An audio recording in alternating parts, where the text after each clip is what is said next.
ঘাস কাটতে গিয়ে লেপার্ডের আক্রমণে গুরুতর আহত হলো এক মহিলা। ঘটনার জেরে ফাঁসি দেওয়ার ফকিরগঞ্জ এলাকায় ব্যাপক চাঞ্চল্য ছড়ালো। বন বিভাগের কাছে খাঁচা পাতার দাবি করলেন স্থানীয় বাসিন্দারা। জানা গিয়েছে, এদিন দুপুর নাগাদ সীমান্তের কাঁটাতারের ৪ নম্বর গেটের ভেতরে অন্যান্য দিনের মতো ঘাস কাটতে একাই গিয়েছিলেন ফকিরগঞ্জের সায়রা খাতুন। সেই সময় হঠাৎই লেপার্ডটি তার উপর ঝাঁপিয়ে পড়তে কোনো রকমে নিজেকে রক্ষা করতে পারলেও তার গলা এবং মুখে গভীর ক্ষতচিহ্ন তৈরি হয়েছে। স্থানীয় বাসিন্দারা তাকে উদ্ধার করে ফাঁসি দেওয়া গ্রামীণ হাসপাতালে নিয়ে গেলে চিকিৎসকেরা প্রাথমিক চিকিৎসার পর তাকে উত্তরবঙ্গ মেডিকেল কলেজ হাসপাতালে পাঠিয়েছে। ঘটনার জেরে এলাকায় ব্যাপক আতঙ্ক ছড়িয়েছে। পরিবারের সদস্য মোহাম্মদ মনসুরের দাবি, দ্রুত ওই এলাকায় বন বিভাগের পক্ষ থেকে খাঁচা পাতা হোক। অ্যাকচুয়ালি দাদা, আজকে তো শুক্রবারের দিন আমাদের যে ফকিরগঞ্জ আছে, ফকিরগঞ্জের গ্রামের ভিতরে গিয়েছিল ঘাস কাটতে।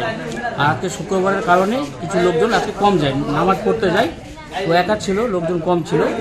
যখন ওই ঘাস কাটে আসতেছিল, আসার পরে ওই চিতাবাঘ আছে ওনাকে আক্রমণ করেছে। এই ঘাড় ফাড় যা কিছু আছে অনেকটাই করেছে, কোনো রকম ওইখান থেকে বেঁচে আসছে। আমরা চাচ্ছি প্রশাসনের কাছে যে বাঘটাকে ধরানো হোক। আতঙ্ক তো হবে দাদা, একটা চিতাবাঘ বুঝতে পারছেন গ্রাম এলাকায়।